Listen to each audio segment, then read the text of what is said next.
¡Qué casualidad! Sí. Es que Como Ionesco, ¿no? ¡Caramba, qué coincidencia! sí, es que está bueno coincidir en Lezama también un rato. Con Claro. todas las cosas que va produciendo su lectura, ¿no? Y claro, y cada vez más raro, ¿no? Es decir, ya la gente parece estar muy dispuesta a pasar la página y eso es tarea pendiente, ¿no? Tarea pendiente, me parece. Sí, sí, vos lo decís bien ahí en la conversación, en la que sale en la revista Poesía, acerca que hay como una especie de... Y también en el ensayo, ¿no? Uh-huh. Acerca de como un poco el dejar de lado la poesía de Lezama, siendo en realidad central, digamos, precisamente en eso que lo relaciona con los románticos alemanes, ¿no? La poesía como eje de un estar en el mundo, ¿no? Exacto, exacto. Y yo creo que lo digo también por ahí en alguna parte, que yo creo que le han hecho mucho caso a esa frase de él de que su poesía convergía en Paradiso, ¿no? Y entonces era como que leemos la novela, que es más legible, sin duda, y nos olvidamos de la tarea de lo otro, que es lo que nos sigue interpelando, ¿no? La poesía de Lezama sigue interpelando, y eso es lo que vio Perlonger, por ejemplo, ¿no? O sea, se dio cuenta de que ahí hay todavía una beta enorme por explorar, aunque claro, uno podrá decir ya que hay rasgos en su poesía que son daté, o sea, que pertenecen obviamente a una filiación histórica, pero todavía, en tanto como yo me gusta llamar los artefactos verbales, siguen siendo una gran interrogante, ¿no? Qué interesante esto de artefactos verbales, porque te permite, digamos, distanciarte de los prejuicios acerca del cliché poesía, digamos, de lo poético como algo, como una especie de preexistencia, ¿no? Exacto. Sí, que esta cosa además es que yo a veces peleo con mis estudiantes tanto, ¿no? Esta especie de ecuación poesía-expresión, ¿no? O sea, como que es el sacar de adentro de algo que nos devuelve al esquema hermenéutico, porque si es algo que viene de adentro y sale hacia afuera, entonces el hermeneuta lo que tiene es que volver a aquel interior que se escapa, digamos, ¿no? Y resulta que la parte productiva del sentido se deja de lado, ¿no? Que es lo que me parece que la poesía siempre ha investigado de alguna forma, ¿eh? En mayor o menor grado, ha sido la posibilidad de que el sentido no preexista, sino que sea el resultado, sea el producto del trabajo verbal, ¿no? Uh-huh. Sí. Y es que, cuéntame un poquito, así vamos aquí, ¿no? Cuéntame un poquito de cómo has llevado el seminario, cómo han ido leyendo, han puesto un orden, han ido por libros. Sí, el orden es muy simple y es simplemente leer los libros tal cual fueron publicados cronológicamente, Okay. leerlos en voz alta, en conjunto, y vamos cruzando algunos otros textos, como por ejemplo tu ensayo, ha leído algo de Duberman también, y también los ensayos de Lezama, donde se enfoca sobre lo poético. Y diversos testimonios y cosas que van surgiendo, pero básicamente juntarnos a leerlo. Y a leerlo como en ese orden, digamos, del índice, ¿no? Según un índice. Que yo, por ejemplo, es la primera vez que lo hago. De hecho, siempre lo he leído todo salteado. Nunca Yo también. Claro, claro. Viste que entras como por cualquier lugar. Siempre te recibe, te perdés por cualquier lugar. Pero bueno, a ver, si esto es una partitura y tiene como una correlación, digamos, en el tiempo, incluso pensando mucho en esto de ahora, ¿no? Estos días, acerca de que empieza con el espejo, ¿no? La muerte de Narciso, esa ruptura, y termina con el toconoma metiéndose adentro, casi como que hay una narrativa condensada ahí, ¿no? Exactamente, ¿no? Que me imagino que es algo encontrado. Una teleología, diría él, incluso, ¿no? Pero otra vez no achacable a un sentido, digamos, particular, sino a un sentido que se va generando, ¿no? Pero qué experimento tan interesante. Además, leer a Lezama en voz alta es una fiesta, digamos. Sí, es una fiesta. Es una fiesta y es muy intenso. Es muy intenso. Yo tengo la sensación, y creo que varios lo comparten, de que de algún modo Lezama activa el lenguaje como una sustancia, ¿no? Y en ese sentido produce cosas a nivel percepción, como que altera la percepción. No solo la percepción de lo poético, sino la propia percepción, digamos. Claro, claro, claro. Y lo interesante allí está, otra vez, en la mezcla de registros. Es decir, el lenguaje que va desde digamos, el siglo de oro hasta palabras cotidianas del cubano contemporáneo, y de imágenes que son claramente visuales a abstracciones, ¿no? O sea, ese cruce de registros de lo visual y lo verbal, todo transversalizado, diría yo, ¿no? Que es tan peculiar en esa obra. Por eso yo siempre, bueno, y lo digo allí en el ensayo, yo siempre he sentido, y claro, Benjamin me dio un poco la clave, aunque yo había estudiado eso antes, ¿no?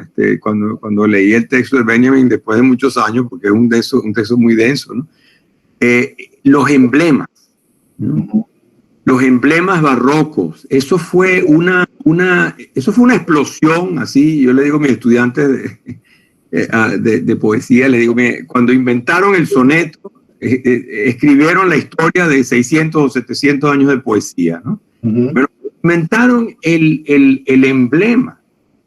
Hicieron una cosa tan sorprendente, es decir, una mezcla de imagen, palabras, un pequeño texto, donde nada significa exactamente lo que hace. O sea, la imagen no se refiere a lo que está representando, el texto no se refiere a lo que está diciendo, y el título parece como reorientar todo, ¿no? Entonces, a mí me encanta la palabra artefacto, me perdona, le choca.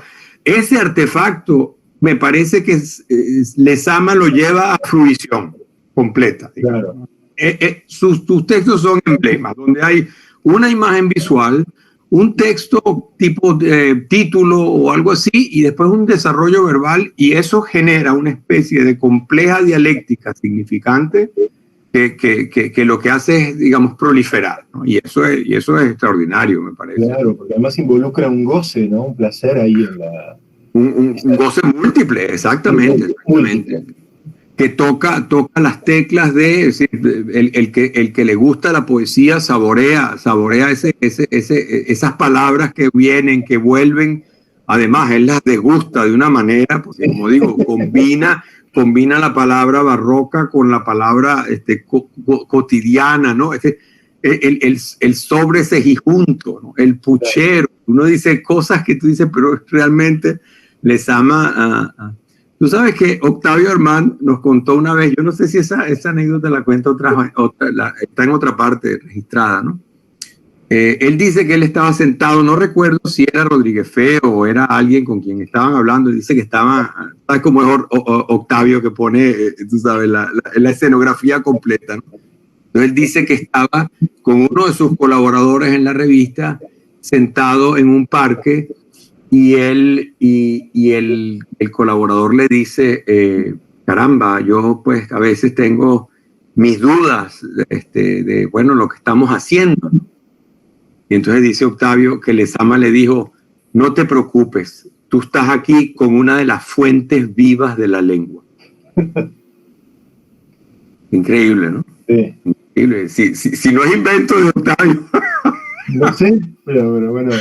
Yo no lo había oído sino por él, ¿no? Bueno, como dicen los italianos, si no es vero, es ben trovato, ¿no? O sea, no es verdad, igual funciona porque es eso, es una fuente viva del lenguaje, sí. Es una fuente viva del lenguaje. Es una cosa, perdón. En ese sentido, no, disculpa que te interrumpo, hay un delay, ¿viste eso? No. En este sentido, si la poesía del siglo XX latinoamericana se pudiese como transformar en un diagrama, ¿no? A un móvil, por supuesto, pero ¿dónde lo ubicarías a Lezama? Porque es difícil adscribirlo a otros eventos de la lengua, digamos, en la poesía. Hay como un antes y un después ahí, me parece. Sí.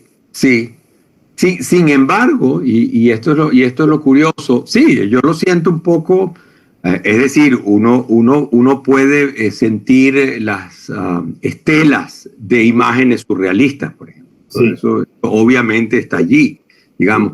Pero curiosamente, y esto es interesante, él, y esto en el examen, ya te digo, realmente me parece, él se saltó el surrealismo para rescatar a Mallarmé, por ejemplo, ¿no? Porque es la complejidad en la producción de sentido, no el azar objetivo. Ahí va. En Lezama no es simplemente pongo aquí palabras unas tras otras y digamos lo que salga, ¿no? Un cadáverito, ¿no? Entonces él, aunque hay esa, de repente uno encuentra esas imágenes a lo de Quirico, por ejemplo, o de Quirico, en realidad él se fue atrás, ¿verdad? Sí. A un Mallarmé que tiene una reconstrucción, bueno, él lo decía, yo soy un sintaxier, decía él, un sintaxiero, digamos, ¿no? Sí. Y eso es lo que les llama, un sintaxiero, o sea, usar las fuentes de la sintaxis, no de la mezcla de imágenes, no del choque de cosas sorprendentes, la imagen tipo como la proponía Reverdí, es decir, entre dos cosas que son muy tan lejanas que genera pues un chispazo. No, aquí era explorar la sintaxis. Uno empieza a leer Muerte de Narciso y uno se va a dar cuenta que uno se lo está llevando una marea Así es. de continuidad que va como amasando un momento, habría que decirlo físicamente, incluso un impulso, digamos, y no es simplemente imagen tras imagen, ¿no? Es la discursividad misma la que se va produciendo y eso, claro, es muy interesante y yo creo que nadie en la poesía contemporánea, creo que no exagerar si digo esto, nadie en la poesía contemporánea, incluso europea, siguió la lección de Mallarmé como les. Porque incluso Valéry, que fue el discípulo Claro, de Mallarmé. siguió un camino en poesía mucho más clásico. Claro. Aun cuando su reflexión, y esto es una cosa que es interesantísima también, aunque su reflexión escrita, los diarios, los cuadernos que dejó, son interesantísimos, una prosa más complejos, sí. Mucho más complejos que lo que hace la misma poesía de Valéry. Sí. Entonces, realmente este trabajo con la construcción verbal que se va como ensanchando de su propia materia, pero de desarrollo, digamos, no de juxtaposición. Uno no diría que Lezama es un poeta paratáctico, digamos, que pone frases sobre frases. No, es una frase que se continúa en un desarrollo, que se continúa. Y esto es realmente lo que los ensayos de Mallarmé o la poesía de Mallarmé. Sí, las transiciones son muy importantes ahí, no solamente el encabalgamiento, sino las transiciones, ¿no? Exacto. Que a veces son contrastes, ¿no? A veces son contrastes, a veces son rupturas, pero cada ruptura implica un espacio donde hubo un desarrollo, ¿no? Y claro, me parece sintomático que su primer poema haya sido Muerte de Narciso. ¿Sí? Claro. Efectivamente un gran poema. Y claro, y está pendiente, eso estaría pendiente mía, ¿no? Porque lo propongo en el ensayo, pero no lo he hecho. Hace una lectura de Dador, digamos, del primer poema de Dador, que es un poema muy, muy extenso y muy, muy difícil. Justo estamos leyéndolo estos días. Bueno, eso es extraordinario, pero otra vez, ahí hay que meterse con microscopio a ver qué pasa ahí dentro. Y contanos un poco de tus lecturas de Dador, así, lo que quieras. ¿Qué cosas estuviste viendo ahí? Bueno, si supieras que digo que es una tarea pendiente porque he tenido que alejarme de eso por otras tareas que no me han permitido meterme en eso, ¿no? Pero he ido explorando otros poemas, por ejemplo, Nuncupatoria entre cruzados o Recuerdo de lo semejante, que son extensos, pero no son ese primer poema. Y claro, me vuelve esta imagen. No recuerdo ahorita si es en Nuncupatoria de los entrecruzados, que termina con una escena de una persona que se monta en un autobús y se están yendo. es una cosa curiosísima, ¿no? De golpe aparece lo cotidiano, ¿no? Te aparece lo cotidiano, pero esa no es la resolución del poema. Mi manera de leerlo eso es una especie de figuración de la abstracción del poema. Ajá. O sea, eso no viene a aclarar el poema, sino que lo viene a complejizar con una imagen concreta. Lo mismo pasa en Dador cuando él cuenta esta escena de que están en el bar y se encuentran al final y que parece que es una escena que ocurrió, que cuando ellos publicaron, no sé si una de las revistas, Orígenes, y él cuenta que se vieron con Finam García y que estuvieron allí tomándose, y eso está al final de Dador, es igual, una escena concreta, pero uno diría, pero salió a la luz lo que él quería decir. No, Claro. esto es lo que viene es como a figurar de manera abstracta o alegórica todo lo que el poema ha estado diciendo, ¿no? Y eso es lo que yo he tratado pues de plantear con el mecanismo del emblema, ¿no? Tratar de buscar una manera de leerlo que rehuya, porque es una tentación muy grande también con Lezama, ¿no? Que rehuya la idea de que ahí hay algo que se dice como una adivinanza, pues, que uno tiene que inventar la manera de llegar a que, lo que él quería decir es esto. Porque además detrás de la adivinanza, de la reducción de la adivinanza, hay una enseñanza, digamos, en el sentido de bajar una línea. Me parece que eso nunca ocurre, ¿no? Siempre es como... Nunca. Sí. Sí, no, la sabiduría está en no ser sabio ahí, digamos, ¿no? Sí. Es en el mejor sentido un no saber, pero es el saber que produce el lenguaje, ¿no? Esta idea de la producción, ¿no? De traer hacia adelante, de mostrar, pero sin esa profundidad. Por eso yo digo en el ensayo que es una lectura no hermenéutica, ¿no? Porque la hermenéutica postula que, aunque sea asintóticamente, uno va a llegar a un sentido. El creador de la hermenéutica, que era Schleiermacher, el pensador alemán, inclusive decía que el objetivo de la hermenéutica es entender el texto incluso mejor que el que lo produjo. Claro. Pero otra vez, o sea, eso puede pasar, ¿no? Sí, pero yo no creo que sea un problema de comprensión. Yo creo que es un problema de otra cosa. Claro, es algo que se liga con esto que vos decís y que comparto, que es no lo que el poema dice, sino lo que el poema hace, ¿no? Hace, sí. Eso me parece fundamental, como también para ver la poesía latinoamericana o de donde sea, digamos. Exactamente. Sí. Lo otro nos pone siempre en el camino de la adivinanza, y yo creo que esa es la razón por la cual se entiende mal la poesía. Uh-huh. A ver. Me acuerdo de esta anécdota de en el primer libro de John Ashbery, el poeta norteamericano, que gana un premio. No me acuerdo del título del libro, pero digamos, es su primer libro. Some Trees, creo que se llamaba, algo así. Y en el jurado estaba este poeta Odin, ¿no? Winston. Sí. Y entonces le preguntaron y Odin dijo, no entendimos nada. No entendimos nada del libro, ¿no? Pero lo premiaron, ¿no? Lo premiaron. Y creo que ahí está la significación. O sea, la idea es el que está pensando que el poema es que para entenderlo está, digamos, reduciéndolo a un funcionamiento del lenguaje convencional, lo que Benjamin llama la concepción burguesa del lenguaje, la concepción comunicativa del lenguaje, y le está restando esa otra posibilidad significante que es productiva, digamos. Y creo que, como digo, mucha gente se estrella con la poesía porque le parece que no logra entender lo que quiere decir. Y resulta que lo que tenemos que hacer es ver lo que hace, digamos, lo que está haciendo con el lenguaje, ¿no?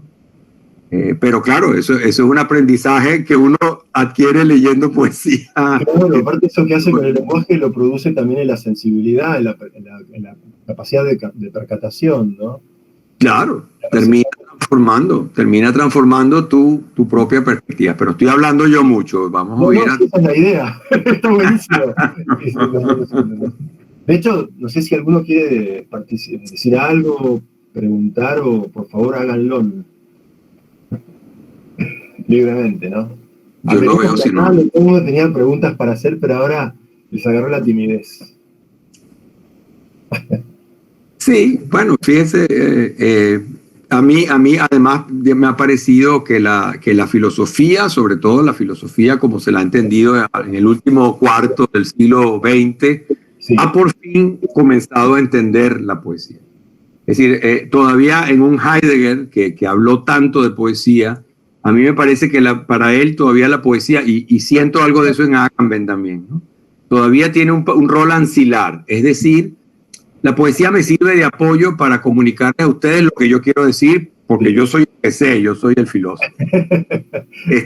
A mí me parece que las reflexiones, digamos, pensemos en Derrida, por ejemplo, lo que hace Derrida con el lenguaje, está más cerca de decir, no, la que sabe es la poesía. Y yo lo que voy a ver es cómo desentrañar eso que la poesía hace en el lenguaje para pensar, ¿no? Ese cambio me parece fundamental de finales del siglo XX en este pensamiento que se ha nutrido verdaderamente de la poesía, no simplemente que la haya contado, es decir, como decía antes, Heidegger dice en alguna parte, bueno, Rilke es un poeta filosófico, pero digamos, se acerca a las ideas, pero yo las digo mejor, pues, ¿no? O sea, soy yo el que explica lo que él quería decir, ¿no? Sí. Mientras que uno ve las lecturas de Celan que hace Derrida y se da cuenta que es lo que le da el paso al decir de Celan. Que sigue siendo un poeta también muy interesante, muy oscuro, en otra dirección muy distinta a la de Lezama, sí, ¿verdad? Sí. Pero todavía yo creo que está cautivo del fenómeno de la Shoah, ¿no? Claro. Y entonces se lo sigue leyendo, anclándolo en eso. Y entonces se presta poca atención a la búsqueda verbal tan el alemán propiamente dicho, ¿no? O sea, se manejó el alemán para adelante y para atrás para decir cosas. ¿Vos lo lees en alemán a Celan? Sí. Con la dificultad de todo el mundo, pero sí lo leo en alemán. Qué bueno. Y tengo mis teorías de las traducciones. No, sí. Yo no sé alemán, pero las traducciones a veces me resultan un poco como, ¿será esto?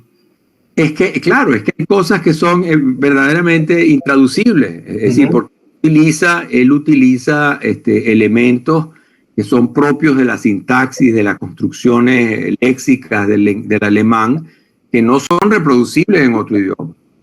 Pero el problema es que él hace eso para construir frases o palabras que son raras para un alemán también.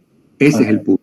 Entonces, cuando lo traducen, entonces lo domestican, ¿no? Porque entonces lo ponen en español normal y se pierde que, espérate, tal como está en alemán, un alemán no entiende tampoco, ¿no? Claro.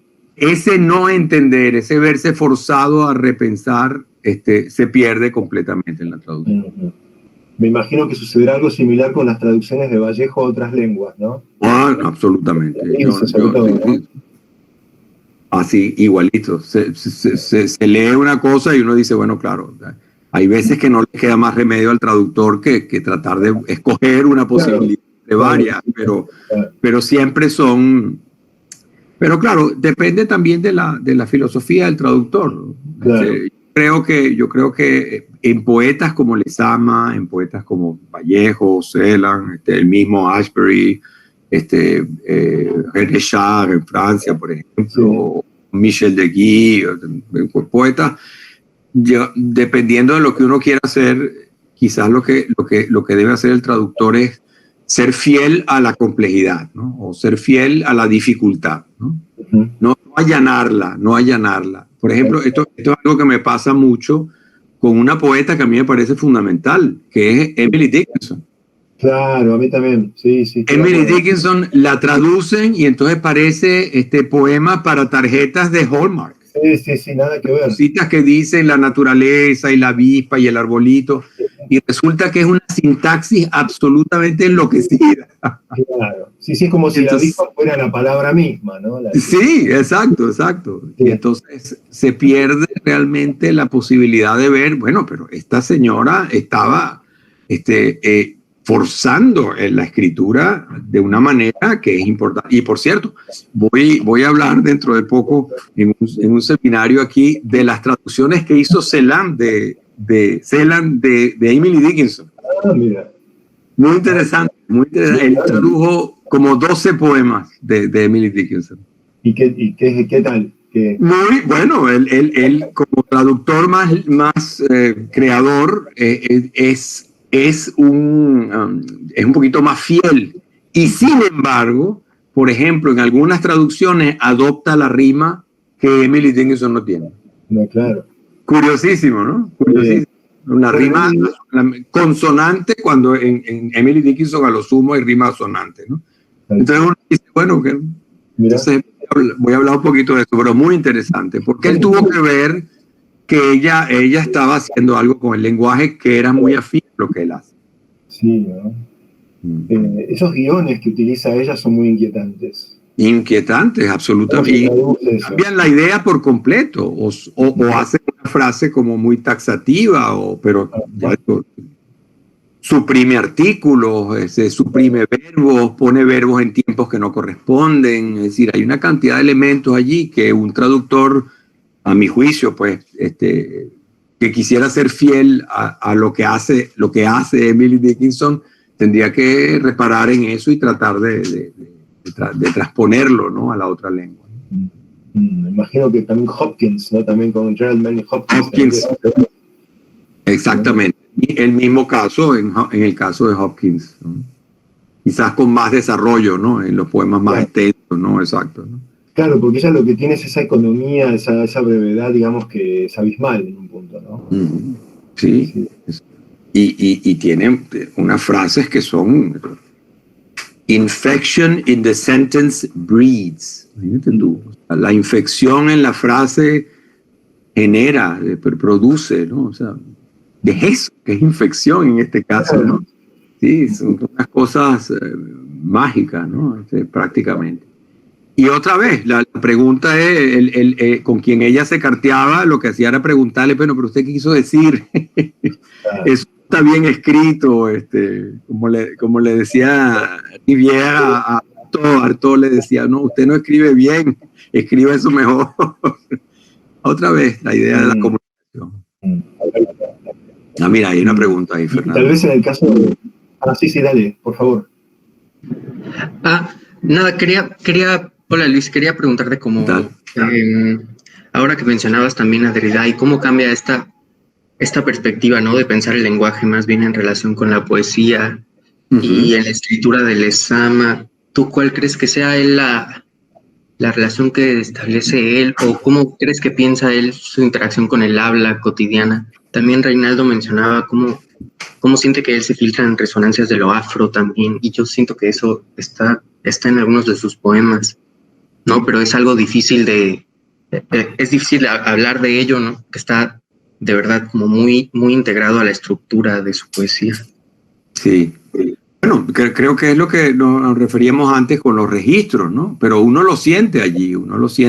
Y como decía, de repente uno siente la frase del barroco español, ¿verdad?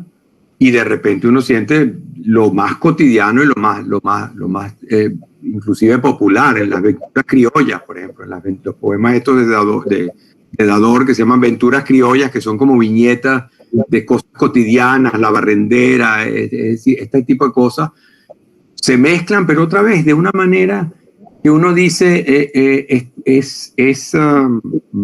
está integrado todo, digamos, en un solo magma, por decirlo de alguna manera. No es que son capas, no es que es una importación o una impostación, digamos, que pasa a veces también cuando uno quiere, digamos, hacer poesía étnica, ¿no? Es decir, entonces uno asume en este caso, sin duda que esto viene funcionando todo con con esa integración, ¿no? Pero yo lo que diría es, quizás pensando un poco en lo que me estás planteando, la vía podría ser esta especie de lo que Bakhtin llama la polifonía.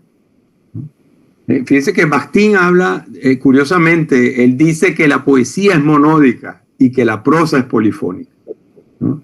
Yo creo que la poesía contemporánea aprendió a ser polifónica, digamos, y Lezama sería el orquestador por excelencia, ¿no? Junto con Mallarmé, podríamos decir, ¿no? Es decir, porque es eso, ahí suenan muchas voces. Fíjate tú, empezar un poema en Cuba en el año 37 con el mito de Narciso, de Narciso, digamos, y Dánae, ¿no? Y el tiempo dorado y el Nilo, uno diría, ¿pero qué es esto, no? Y enseguida uno va viendo que el lenguaje toma de todas partes, como dice él, ¿no? La expresión americana es la expresión que toma de todo y lo americaniza, digamos, ¿no? Pero no lo americaniza en lo exterior, sino en su apropiación. Lo que que tú conoces muy bien, Reinaldo, lo que los brasileños llaman la antropofagia, ¿no? O sea, es antropofágico. Quizás sin conocerlo, creo que Lezama no hace referencia a al modernismo brasileño, ¿no? No sé si conocía a los poetas, pero es un gesto antropofágico, ¿no? De distinto énfasis quizás, ¿no? Sí. Pero en ese sentido de apropiación, digamos. Sí, que en otra forma está también en Borges, ¿no? También esa cosa de... Claro, exactamente, en Borges que además tiene sus dos etapas, ¿no? La etapa primera donde ese universalismo estaba integrado a un habla totalmente criolla, ¿no? Sí. Después él se depura de eso, ¿no? Pero en un primer momento está, digamos, a mí me da risa porque escribe esos primeros ensayos y entonces está citando a un pensador alemán, pero lo está diciendo con un lenguaje absolutamente porteño o de cuchillero o lo que sea, ¿no? Entonces, ese tipo de combinaciones son únicas y yo creo que Latinoamérica en ese sentido plantea una síntesis. Bueno, como ustedes todos saben, políticamente creo que no tenemos nada que ofrecerle al mundo, pero literariamente sí tenemos mucho.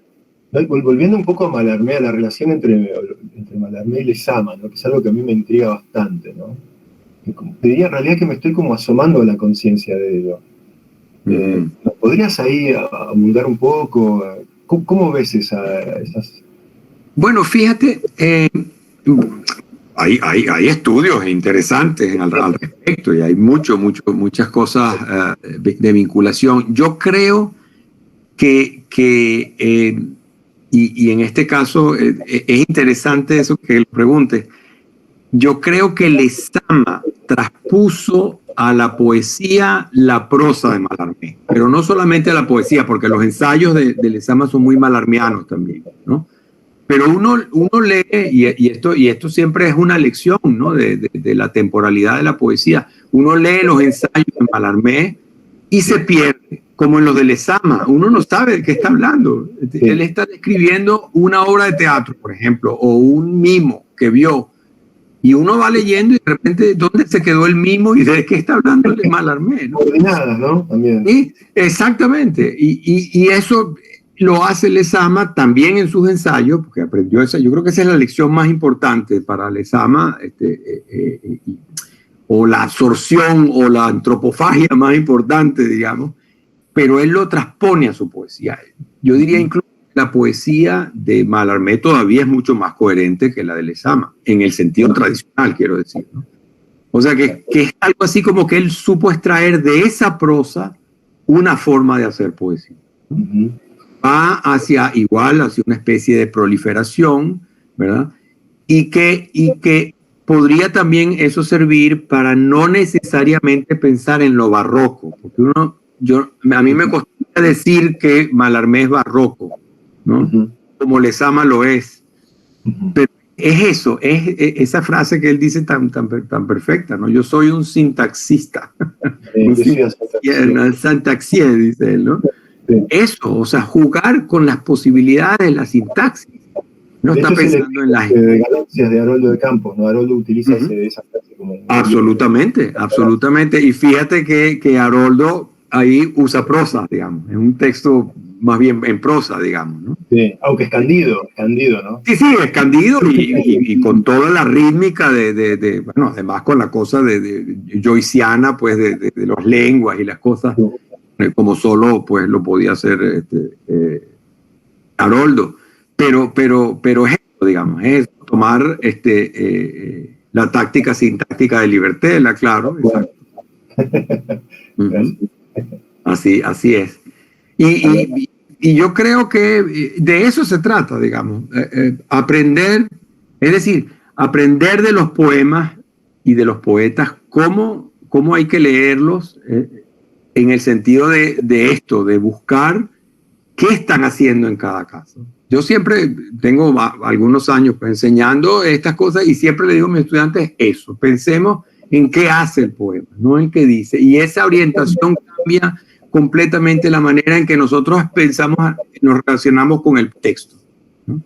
Es decir, usualmente todavía una novela, incluso una novela como el Ulises de Joyce, es una novela donde uno está, por decirlo de alguna manera, enganchado con lo que está ocurriendo, con la anécdota, con lo que está pasando. En poesía, a partir de un cierto momento en la historia, y eso por supuesto empieza con los románticos alemanes, ese contrato se rompe, como dice Steiner, ¿no? Se rompe el contrato del lector con el lector de que hay una comprensión posible, digamos.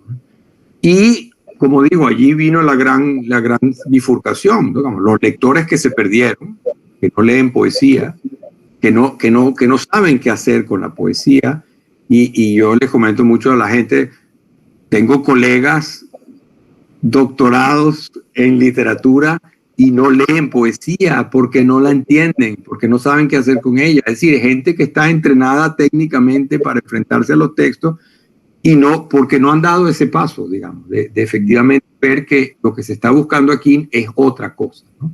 Es una operación, ¿no? Quizás sería la palabra, una operación verbal más que un gesto comunicativo, ¿no? Uh-huh. Y en ese sentido, el barroco de Lezama es una fatalidad, es algo elegido, es totalmente voluntario ese barroco. ¿Preguntas o me dices? No, te pregunto. O sea, yo no sé, tengo mis dudas de que sea totalmente voluntario. O sea, ¿uno se elige poeta barroco? ¿Decide ser barroco? No. O sea, por supuesto que uno puede decir, bueno, voy a optar por un cierto, seguro Góngora lo hizo. y después Quevedo se burlaba, ¿no? Pero no, yo creo, y aquí volvemos a la anécdota de Octavio, ¿no? Yo creo que ahí hay algo, ahí hay una fuente viva de la lengua. Sí, hay una conexión con la fuente viva que entendió a la vez rápidamente que la productividad del texto era lo que tenía sus posibilidades. Claro, en ese sentido hablar de barroco es posterior a la fuente, ¿no? Sí, claro. Y por eso decía, las fuentes de las que él agarra son múltiples, ¿no? Múltiples, claro. Inclusive lo muy cubano, ¿no? Lo muy cubano. Bueno, en ese sentido lo que mencionaba Fernando, un segundo, ya ahora te paso a Ángel. Humberto también quería hacer una pregunta. ¿Y Caro también? ¿Caro estaba primera? Bueno, Caro, ¿no? Caro no, entonces Humberto. Listo. Y Laura. Y Laura también. Sí, hola Luis Miguel. Antes que nada, gracias por ese artículo, muy luminoso para mí, muy difícil, estimulante.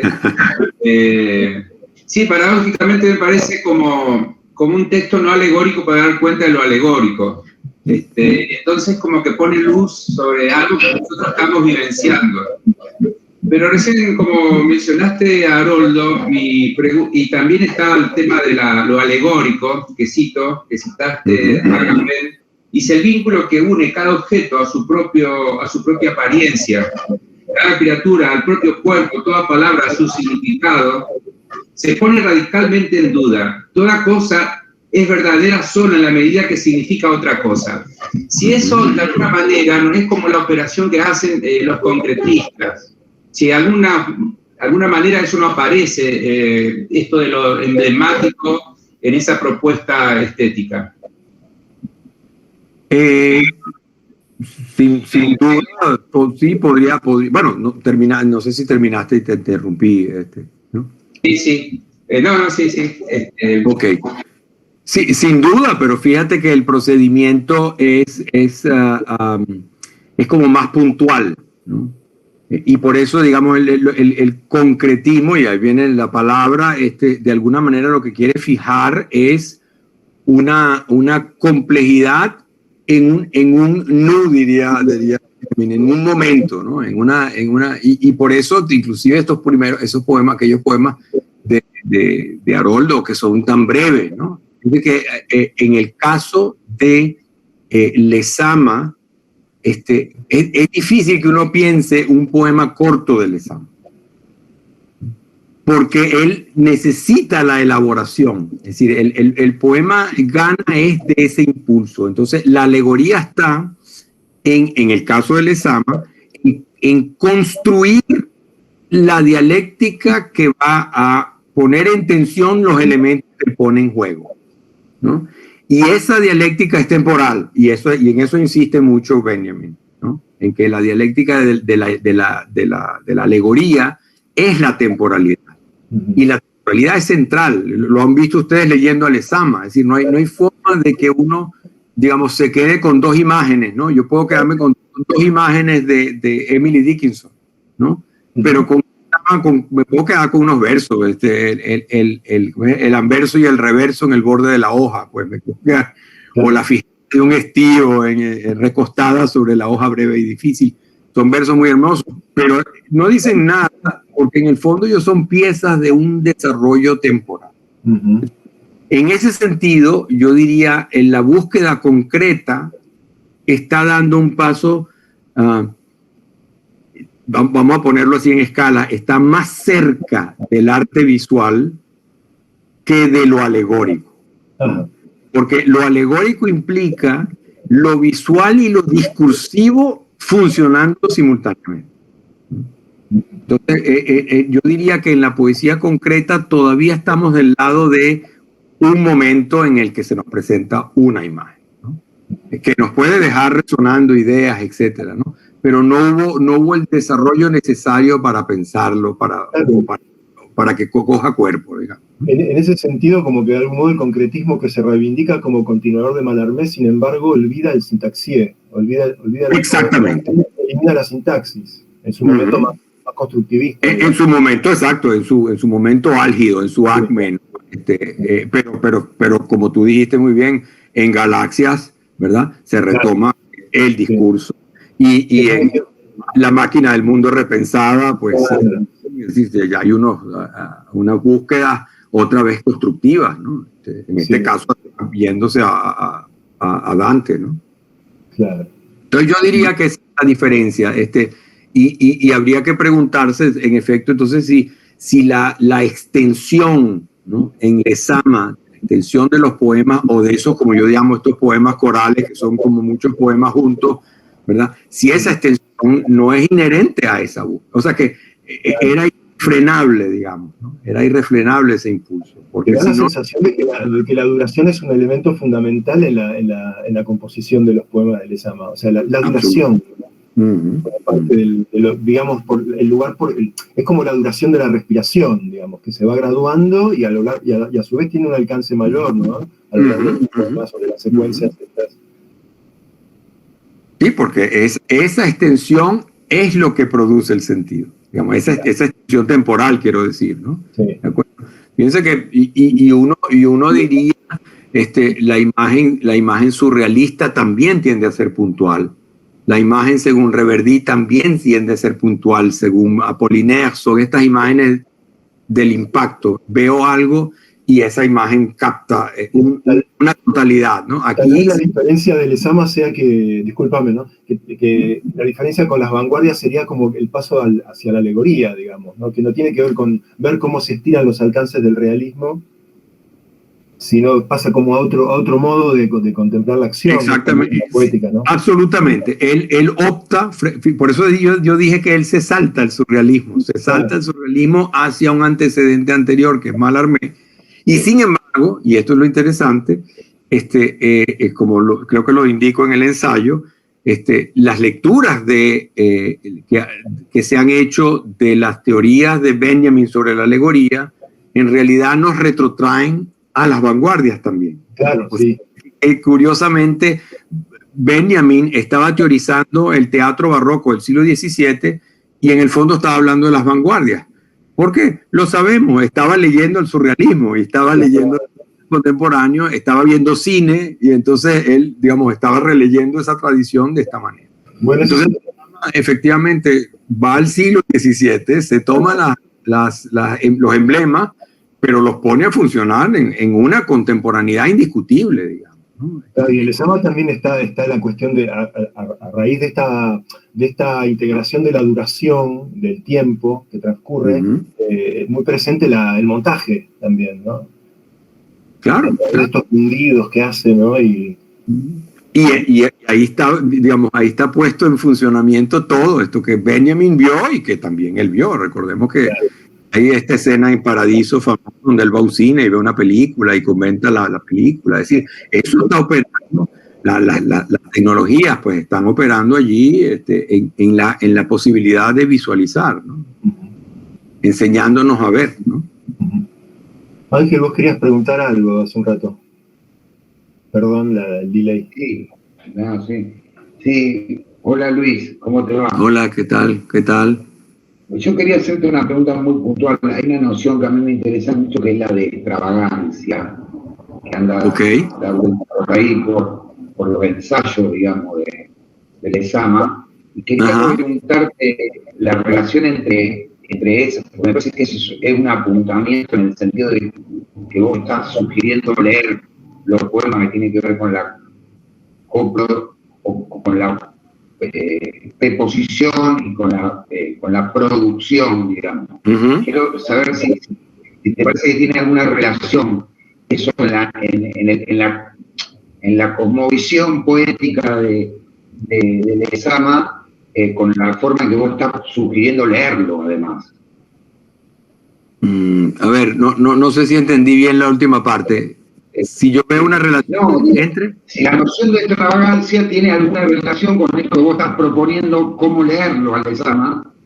Claro, ok. Ahí está. Entiendo. Bueno, ahí tengo que confesar que yo he ido construyendo con los años un poco mi propio vocabulario. Y la palabra extravagancia, en realidad yo la introduzco a partir de un estudio sobre teoría poética que yo hice hace varios años, que partía de la filosofía de Wittgenstein, ¿no? Y lo que yo proponía era, hay una frase de Wittgenstein en las investigaciones filosóficas donde él dice, bueno, ¿qué pasa con una frase que no funciona comunicativamente? Entonces él dice, bueno, esa frase es una frase que sale de circulación, ¿no? Es decir, que no está en el intercambio, en el tráfico del uso del lenguaje, ¿de acuerdo? Y a partir de allí, entonces yo dije, bueno, esta es una frase extravagante, es decir, que circula por fuera de los canales regulares. Entonces, fíjense, no sé si lo hice en el artículo o si lo conservaron los editores, pero yo siempre separo el extravagante, ¿no? Porque la palabra extravagante, pues también me parece un calificativo, digamos, simplemente. No, para mí y la pregunta de Ángel va a propósito muy bien. Para mí hay que leer a Lezama como un productor de frases de sintaxis que circulan fuera del espacio de la significación tradicional. Él dice una cosa buenísima, ¿no? Él dice, porque él hace la analogía entre el lenguaje y los juegos. Y entonces él dice, ¿qué pasa si un jugador de ajedrez decide que el caballo se mueve en diagonal? Entonces él dice, se pueden decir dos cosas. Se puede decir que no sabe jugar o que está inventando otro juego. Me parece extraordinario, ¿no? Ese cambio de la mirada, ¿no? Es decir, mira, tú no sabes jugar, así no se mueve el caballo, o puedo decir, espérate, a lo mejor suena muy interesante lo que puede hacer un juego de ajedrez con un caballo que se mueve de otra manera, ¿no? Es decir, inventar otro juego es lo que hace que la frase extravagante proponga justamente no transmisión, sino producción de sentido. Sí, eso es para mí es muy importante, y así busco leer al Lezama. Entonces no reducir lo que está diciendo a bueno, quiso decir esto, o esto fue una experiencia que tuvo, sino siempre cómo interactúan como en una caja de resonancia todos estos elementos que están allí y qué dicen. Y fíjense que más o menos casi siempre en esas lecturas que hago allí, algunas otras que dan por ahí, casi siempre lo que hago es decir que dice algo sobre el hacer poesía. O sea, son textos que terminan siendo teóricos, ¿no? Sí. Que piensan en el propio decir, de que son o metadiscursivos, podríamos decir, ¿no? Son poemas que están planteando, leídos como yo propongo leerlos, lo que nos están diciendo es, bueno, ¿qué hace un poema? ¿Qué está haciendo este poema? Entonces uno habla de superficie y profundidad, uno habla de penetración y continente, y hay elementos que pueden ser sexuales, hay elementos que pueden ser visuales y tal, y a la larga todo parece estar hablando del lenguaje. Sí. Creo que Laura quería preguntar algo. Sí, Laura, sí, por favor. Sí, gracias. Hola Luis, buenas tardes. Hola, muchas gracias por venir. Muchas gracias. No, encantado. Bueno, yo me gustó muchísimo tu ensayo y quería volver a esta idea tuya de que el sentido no preexiste, sino que es el resultado del trabajo verbal. Vos decís en tu ensayo que hay que leer los poemas de Lezama no por lo que dicen, sino, que es lo que estabas diciendo recién, ¿no? No hay que leer los poemas por lo que dicen, sino por lo que hacen, por lo que las palabras efectúan cuando son usadas en cierto juego, en un juego de lenguaje que se llama el juego de Lezama, digamos. Exacto. El Lezama. La poesía de Lezama no busca tanto comunicar, sino que, te estoy citando acá, sino que busca ampliar el campo de lo que puede ser dicho, decís.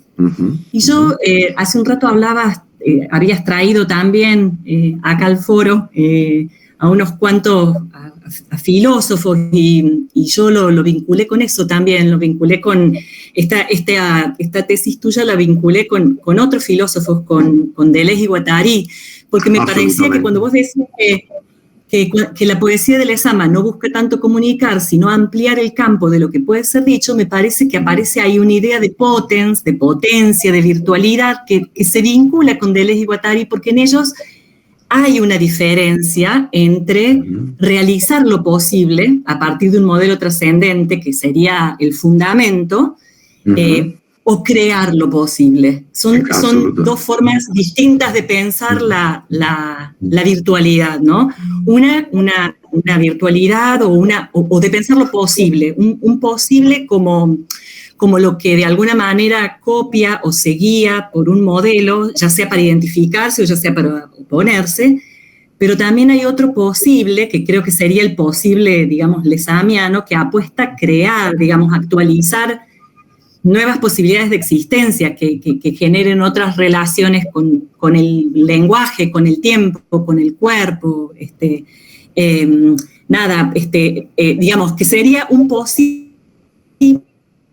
que se... Ahí te perdimos. Que es lo que decimos, ¿no? Perdón, ¿me perdieron en el argumento? La última frase. No, digo que Deleuze presentan esta idea que me parece como muy interesante para pensar Lezama, de un posible que se crea, que no preexiste, ¿no? Es lo que venimos diciendo, que el sentido en Lezama el sentido no preexiste, sino que es el resultado del trabajo verbal.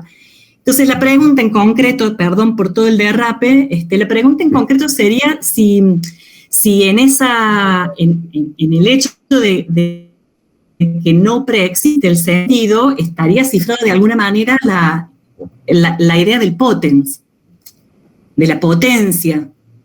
Claro, sí.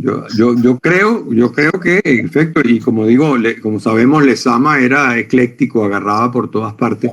Ese potens era justamente, y tú lo has puesto muy, muy bien, es decir, no es la potencialidad, de que se puede actualizar, digamos, que son dos ideas que le hubieran podido parecer muy familiares a Lezama por Santo Tomás de Aquino, por potencialitas y actualitas, ¿no?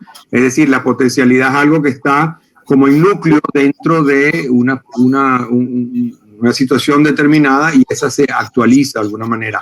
No, yo creo que él logró trascender esa visión y pensar en una potencialidad que en realidad es una virtualidad, es decir, algo que se produce efectivamente después.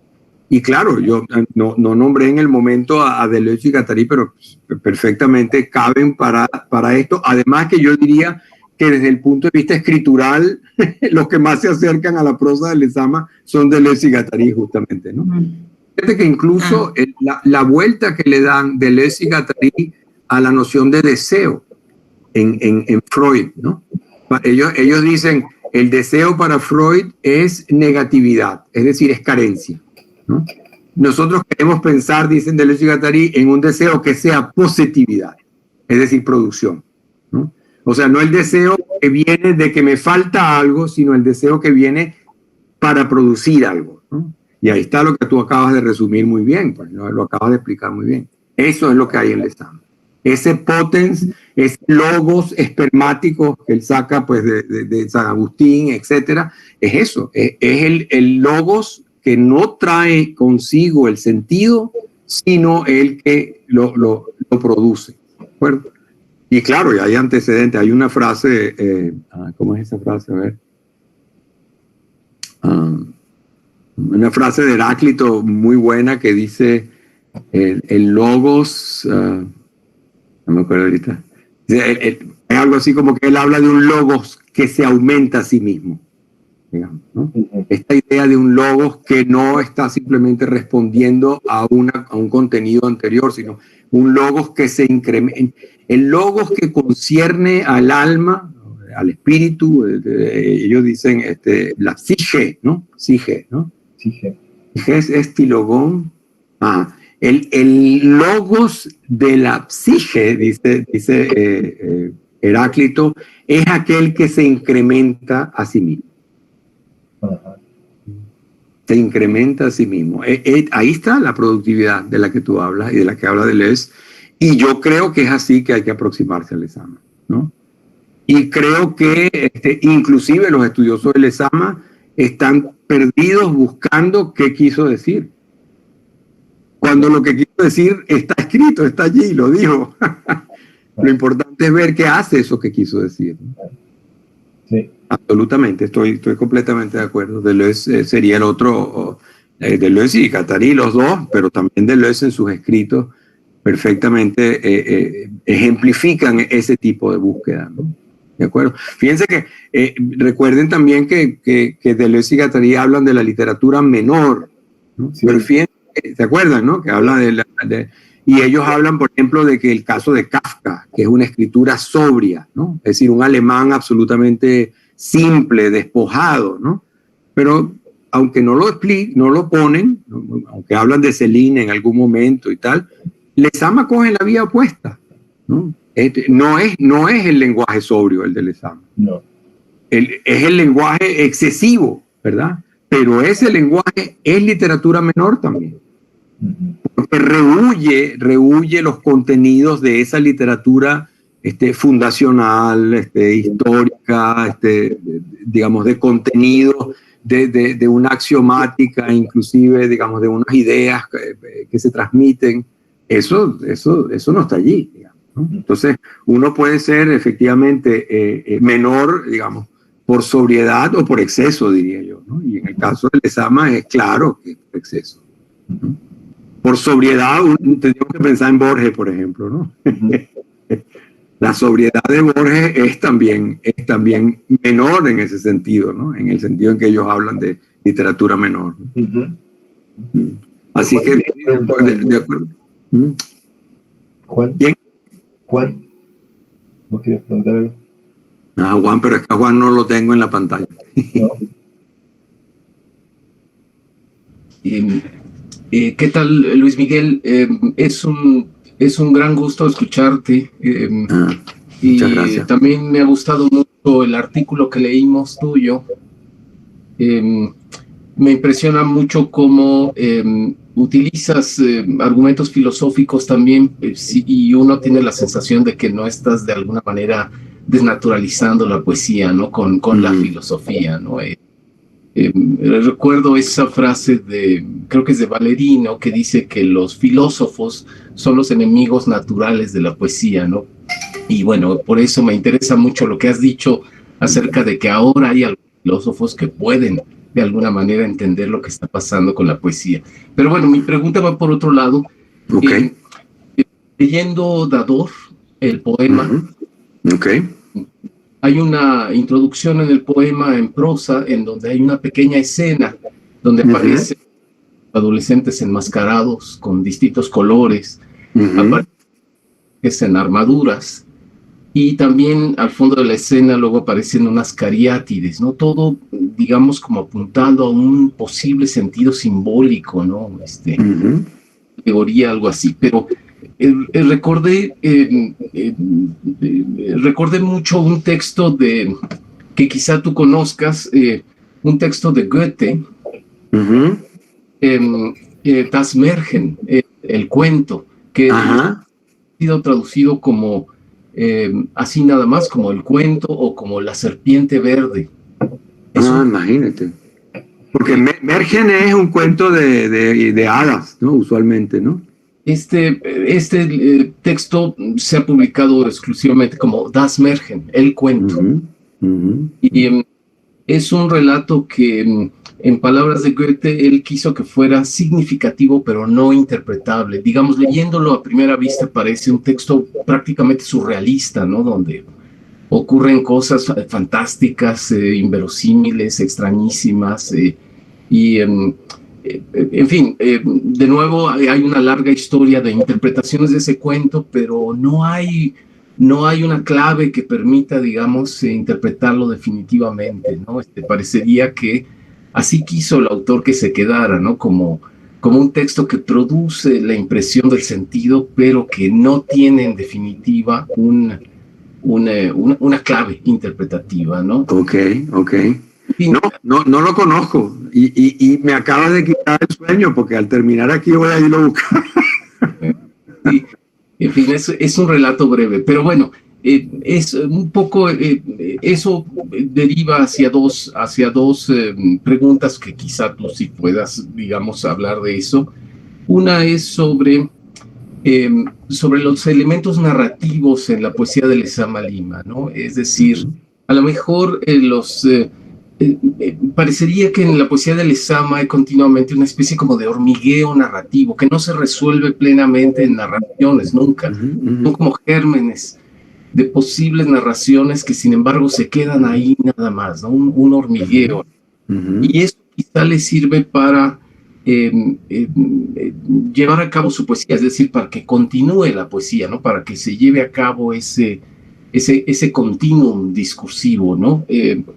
Eso por un lado, pero también ese pequeño prólogo a Dador parecería señalar un poco ciertos procedimientos constructivos que hay en los poemas de Lezama, es decir, más allá, por ejemplo, de los sonetos, en donde por supuesto hay una forma fija, ¿no? Con sus reglas específicas, parecería que en otros poemas de Lezama hay algunos elementos constructivos como un tanto laxos, ¿no? Como quizá en Dador, ¿no? Donde el texto en prosa lo precede todo, precede a los fragmentos, como dando quizá, como ocurre a veces en la poesía barroca, una especie de argumento, entre comillas, del poema, ¿sí? El poema estaría todo relacionado con los elementos que están relacionados en ese pequeño prólogo. Sí, hay otro texto que es Aventuras sigilosas, en donde ocurre eso de manera semejante, ¿no? Hay un texto en prosa que contiene todos los elementos que se van a desarrollar en muchos de los poemas que están.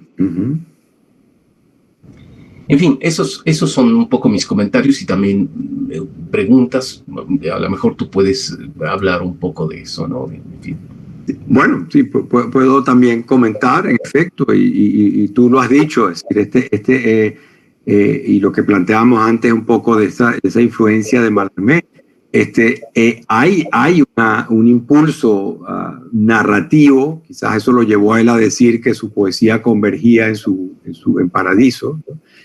Hay un impulso narrativo, pero que creo que es inherente justamente a esa búsqueda de construcción, es decir, porque si no hubiese ese elemento narrativo, entonces él estaría cayendo en la poesía acumulativa, digamos, ¿no? Que simplemente superpone imágenes una tras otra, muy típico de las vanguardias, digamos, inclusive lo que llamaron la numeración caótica, cosas que uno podría inclusive vincular con Whitman, la poesía de Whitman, ¿no? Es decir, justamente para no caer en esa proliferación que podríamos decir simplemente acumulativa, ¿verdad? Lezama recurre a la narración, ¿no? Porque entonces va hilando sintácticamente esos elementos que sin embargo nos cuesta encontrarle otra hilación que la sintáctica. Tú lo has dicho muy bien, me parece una narrativa que en realidad no se resuelve en nada. Es decir, pareciera usar los conectores, pareciera usar los pronombres relativos, todas esas cosas parecen estar en función de que él está construyendo algo y sin embargo eso no está operando en ese sentido. Es decir, otra vez es la sintaxis la que lleva un poco la voz cantante y no el relato que la ordena, ¿no? que la ordenaría en ese supuesto caso. Y lo que tú dices, y es una práctica interesante en ese caso, ese texto que abre Dador, y como tú dices, el de la aventura sigilosa, creo que es el guerrero, comienza el combate circular, hay un texto creo que de eso que se llama, que es en prosa también, en efecto, y ahí entra yo creo otra vez lo alegórico, ¿no? Él empieza a poner una especie de mascarada allí, donde estos elementos después van a empezar a entrar en función de sus relaciones múltiples y no de una anécdota concreta que él esté contando, ¿no? Y fíjate que en ese sentido uno podría casi que oponerlos a esos momentos donde sí entra una anécdota concreta. Por ejemplo, fíjate, tú dices muy bien, él comienza Dador con esta especie de escena que uno se ve como una escena de teatro un poco surreal, ¿no? Los tres adolescentes en la mesa y después las cariátides y todo eso. Pero ese poema largo, como dijimos, termina con la escena de esta gente que está en un bar, en el bar de siempre, tomándose una cerveza o conversando. Es decir, una escena absolutamente concreta, digamos, ¿no? Entonces, fíjense que ahí estaría un poco el polo de lo que dijimos antes, esto concreto, que en realidad no está resolviendo el sentido del poema, sino que lo está complejizando, puesto que está casi que en tensión con aquella primera presentación, que es obviamente creativa. Ese texto que abre el Dador de Lezama, yo creo que se podría vincular con el texto que analiza Derrida de Mallarmé en la double séance, en la doble sesión, es el texto sobre la metáfora, ¿no? Que creo que se llamaba Mímesis, el texto. Y es un texto así, muy, muy raro, parece estar describiendo una especie de teatro y yo no sé qué. O sea, habría algo allí que uno podría decir, digamos, ahí están esos polos. Pero fíjate que otra vez allí podríamos hablar de que están los cambios de registro, ¿no? Sí. Registro de producción de una cierta escena fantasmagórica casi o alegórica, etcétera. Después unos desarrollos, además, no sé si recuerdan, pero está el príncipe de las flores y está la dama de la serpiente. Entonces entran como estos personajes que además aparecen en sus ensayos, ¿no? Y todo eso de repente se resuelve en una escena concreta, inclusive hasta autobiográfica, ¿no? Entonces, es decir, allí yo siento que es algo así como que uno podría... En el Salón Alaska. ¿Ah? En el Salón Alaska se encuentra. En el Salón Alaska, exactamente. Esa escena final, ¿no? Entonces, uno podría casi que pensar en la estrategia de Raymond Roussel, ¿no? De que pensaba en dos frases y después escribía el cuento que uniera una a la otra, digamos, ¿no? Aquí entonces él pensó, quizás tenía esta escena y inventó esta otra y el camino del medio era el que lo llevara en ese sentido, ¿no? Y claro, y pensar en Roussel es pensar en Foucault y su lectura, es decir, otra vez estos filósofos que efectivamente toman la poesía en serio, es decir, no es la poesía la muleta que yo uso para explicar mejor, sino que yo voy a ser vocero un poco de eso que la poesía está tratando de hacer. Me tomo el atrevimiento de leer ese final. Mira, voy a leer el fragmento final que nombraste para que quede, para retomar. Okay, dale. En la lectura conjunta todavía no llegamos allí, pero así lo escuchamos todo. Dice: el infierno es eso, las dos máquinas que se seguían, intercambiando los faroles con la espina de los gatos. El champán pinchado en la paila de la nuca, que resguarda la puntada en la hornilla del desayuno. El infierno es eso, los fragmentos del pescado con su coronilla de camarones, sílabas del bulbo, de la médula de la palma gelé, el espárrago de la comedia de arte, métrica cremosa de flautines. El perro del billetero se pasea por los dos salones. En el salón Alaska, con una toalla enrollada en el brazo izquierdo para taparse de las estocadas de los hilos. Se afeitará en el baño tibio, pero no, ya está frente al espejo y mientras pasea por sus mejillas, el perro lo descifra desde el primer salón. El infierno es eso, los guantes, los epigramas, las espinas milenarias, los bulbos de un oleaje que se retira, las dos máquinas que se seguían, el Orfeo de Pergolesi, los mozos recogiendo las migas ingeniosas en su fuga, la puerta que se cierra como un tutti orquestal en el vacío, mientras el japonés en smoking se inclina para recoger el clavel frappé en el bostezo de la cuarta dinastía de sus sandalias charoladas. Qué maravilla, ¿no? Qué maravilla. Bueno, como para hacer un poco la... Claro, sí. Y fíjense, o sea, está el elemento biográfico, histórico, mezclado con eso, con todo. El Pergolesi, es decir, todo mezclado. Un detalle que me vino ahorita yéndote, los diminutivos en Lezama. Los diminutivos en Lezama que hacen que ese lenguaje de repente se ancle en algo como tan familiar, tan directamente emotivo, ¿verdad? Pero a la vez sin conectarse con cosas concretas, ¿no? Y por un lado, esos diminutivos en Lezama, y por otro lado, sus abstracciones, ¿no? El oscuro, decir, por ejemplo. El oscuro, no lo oscuro, sino el oscuro, digamos. Es lo que trato de decir, es un manejo del lenguaje tan extravagante, ¿no? Es decir, que inclusive en las cosas que podrían tener más resonancia inmediata con una afectividad del manejo del lenguaje, enseguida se ven desterritorializadas, para decirlo con Deleuze y Guattari otra vez, ¿no? Esa desterritorialización que genera su propio sentido, su propia búsqueda, ¿no? Así que sí, es muy sugerente, digamos, muy sugerente, y yo creo que, claro, de todas maneras, y creo que eso es un poco lo que se desprende un poco del ensayo que yo escribí y que tengo que terminar de desarrollar en otras cosas, es que es una tarea fuerte, digamos. Es decir, esto implica tomarse en serio. Es decir, yo recuerdo un amigo, hablando de los filósofos, que me decía, yo perdí un verano de mi vida leyéndome la fenomenología del espíritu de Hegel.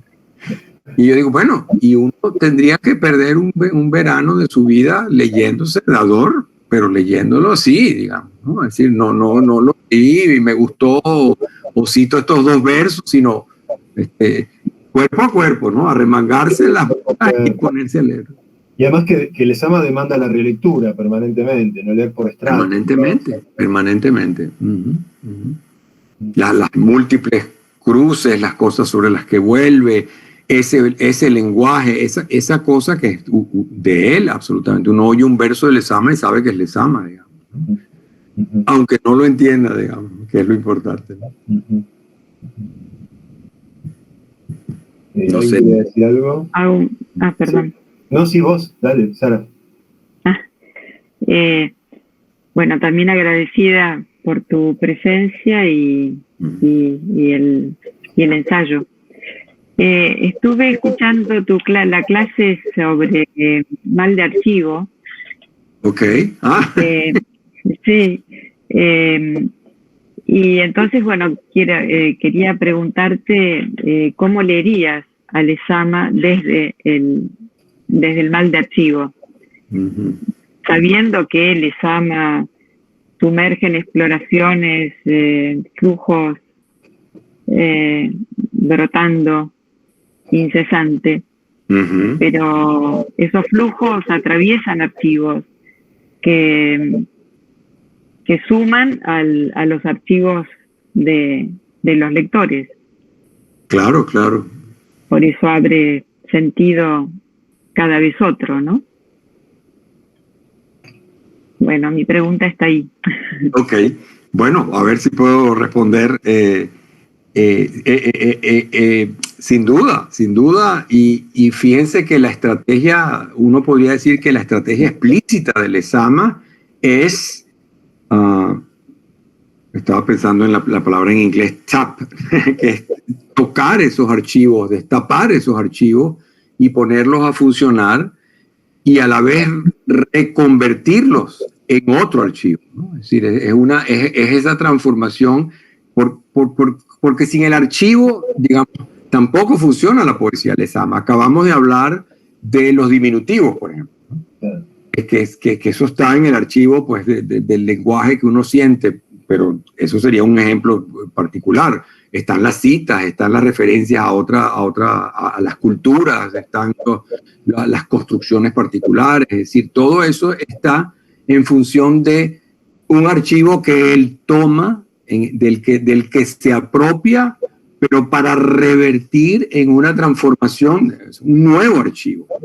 Y ese nuevo archivo, y esto claro, es fundamental, es una relectura del archivo, que es lo que propone Derrida, pues. El mal de archivo, efectivamente, el archivo se va siempre renovando porque, digamos, en el fondo tú fijas algo, pero la manera de fijarlo ya lo transforma, ¿de acuerdo? Y entonces lo que nosotros conservamos del archivo es la significación que ha adquirido a través de los arcontes, como dice Derrida, aquellos que han tenido el control de lo que el archivo dice, ¿verdad? Y entonces viene un archivador locuaz, como Lezama, a subvertir ese archivo. Se lo apropia y a la vez lo subvierte. Y entonces, otra vez, podríamos darle la vuelta a esto que estamos diciendo y pensar en que eso es lo que hace la poesía, digamos. Subvierte el archivo para convertirlo en otro archivo. Porque esto a todas estas, lo importante de esto, me parece a mí, y esto tiene que ver con las investigaciones que hago ahorita, pues que estoy trabajando en cuestiones de estética y de experiencia, ¿no? En el fondo, digamos, esto no es simplemente un juego de hacer eso, ¿no? Esto es, y lo decía creo que Laura bien también en su expresión, en su comentario, esto es abrir las posibilidades de nuevas experiencias. Es decir, si uno piensa que el lenguaje es lo que dice el lenguaje en tanto archivo, ¿verdad? No habría posibilidad de sentir otras cosas, de decir otras cosas, de pensar otras cosas. Entonces, el tampering, ¿no? El meterse con el archivo y ponerlo patas para arriba, darle la vuelta, puede ser un juego de producción significante, pero cuyo valor ulterior es justamente crear otras formas de archivo que lleven consigo otras formas de entender, otras formas de percibir, ¿de acuerdo? Esto se ve, por ejemplo, muy claramente, la gente lo ve con más dificultad en la poesía, aunque está allí. Esto se ve claramente, por ejemplo, con el cine. Sí, el cine nos enseña a ver de otra manera el mundo, ¿no? Lo que pasa es que llega un momento en que uno se acostumbra tanto que ya le parece que ve lo que pasa en el cine, que por cierto no se ve en ninguna parte, las cosas que uno ve en el cine no las ve en ninguna otra parte. Es decir, uno nunca ve un close-up de una ranura de una ventana, eso no lo ve nunca uno, ¿no? En el cine lo ve, ¿no? Entonces aprendimos a ver eso, ¿no? Pero el cine enseñó a los poetas a hablar de otra manera. Uh-huh. Eso sí lo vemos, pero nos cuesta más, porque la tradición de la poesía es una tradición larga y tiene la terrible implicación de que nosotros tendemos a pensar que lo que escribían los griegos, lo que escribieron los romanos, lo que escribieron en el medioevo, todo eso es poesía y es igualito, todo, digamos, ¿no? Entonces, en base a eso, entonces nos encontramos con que no podemos aprender qué es lo que hace la poesía de novedoso, digamos, porque seguimos anclándola en que debería ser aquello que la poesía siempre fue, ¿no? La poesía contemporánea es como el cine, nos enseña a hablar, nos enseña a decir, nos enseña a sentir de otras maneras, ¿no?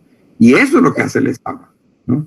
Y no nos invita a reencontrar cómo sentimos, nos enseña a sentir de otra manera, con el lenguaje, ¿no? Entonces, claro, ese es un procedimiento no siempre fácilmente asimilable, porque, como decía Goethe, pues todo el mundo habla y le parece que sabe lo que hay que saber del lenguaje, pues, ¿no? Todo aquel que sabe hablar cree que tiene suficiente conocimiento sobre lo que hace el lenguaje, ¿no?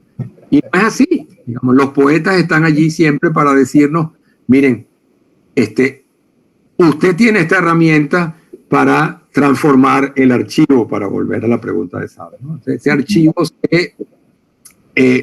¿cómo voy a decir ahora otras cosas? Y esas otras cosas son nuevas formas de sentir, son nuevas experiencias. Y ahí está, por eso es importante, porque si no sería un simple juego, ¿no? O sea, como quien dice, bueno, la pintura abstracta es simplemente un juego formal. No, la pintura abstracta es mucho más que eso, si no, no serviría sino de adorno, digamos, ¿no? Nos enseña a ver de otra manera, ¿no?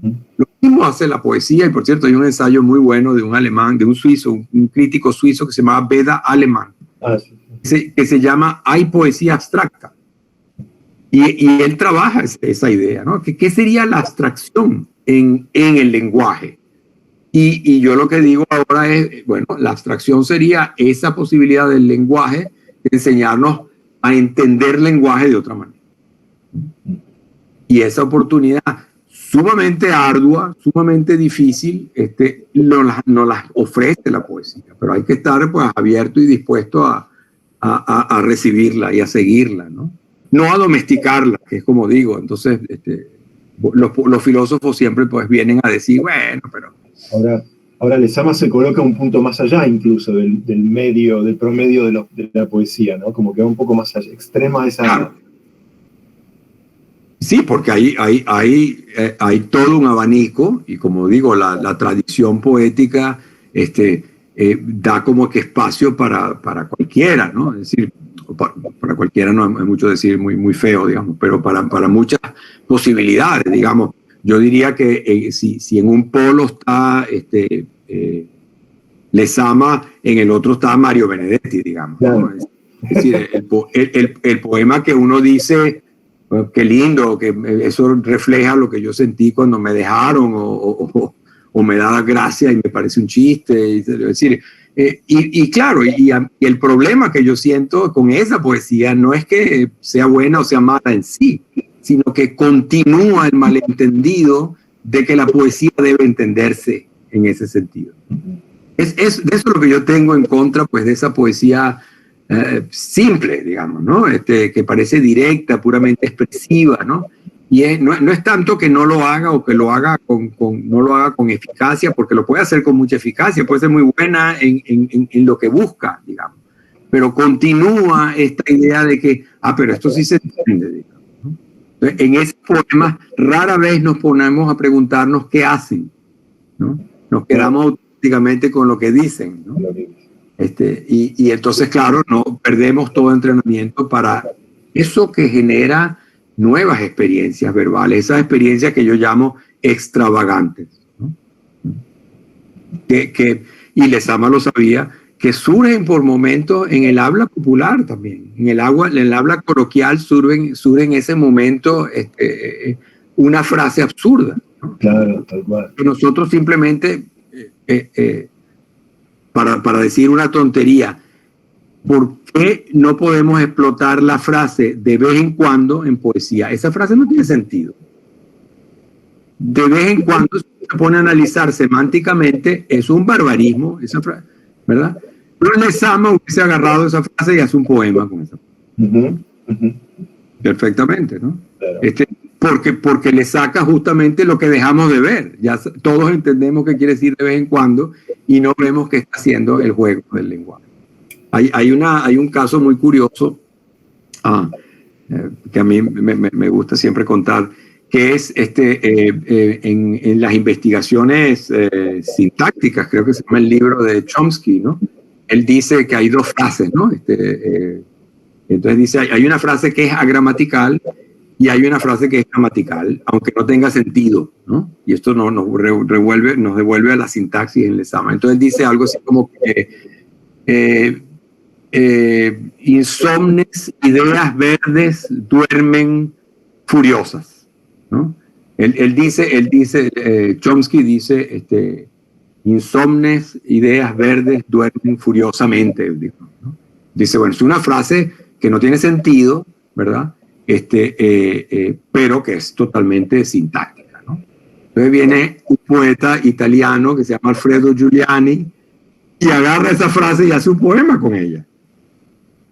Justamente para decir, pero si a mí lo que me interesa justamente es que no sea inteligible y con ella voy a explorar qué puedo hacer yo con esa frase como generación de sentido. Más que, pues, no tiene sentido, ¿verdad? Exacto. Green ideas. En inglés. Ponlo otra vez ahí. Sí, colorless green ideas sleep furiously, creo que dice, ¿no? Sí. Colorless. Exacto. Ideas, yo no veo aquí, o sí puedo ver el chat. No, ¿la podrías poner de vuelta, Juan, la frase en inglés?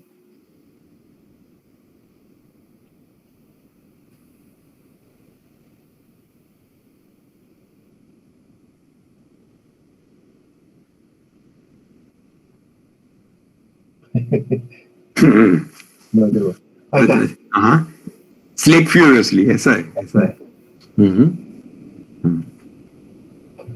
Digamos, ahí está el punto, ¿no? Entonces el gramático, el estudioso del lenguaje, entonces está diciendo, bueno, esa es una frase sintácticamente bien ordenada, aunque no tiene sentido, ¿no?